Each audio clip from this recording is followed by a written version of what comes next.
నా పక్షము నిలచి జయమిచ్చువాడవు.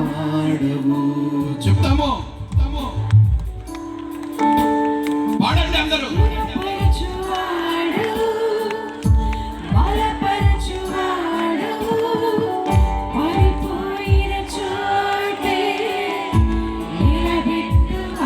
నా బలహీనత యందు నన్ను బలపరచువాడు నీవే నాయనా తండ్రి. అందుకని నా బలహీనతల యందు విశేషముగా నేను ఆనందిస్తున్నాను తండ్రి.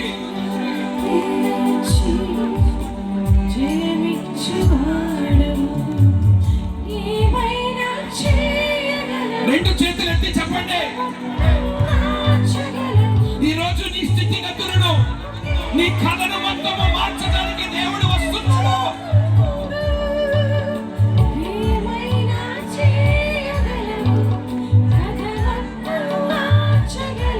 చేతులు తిప్పకండి ఎవరు.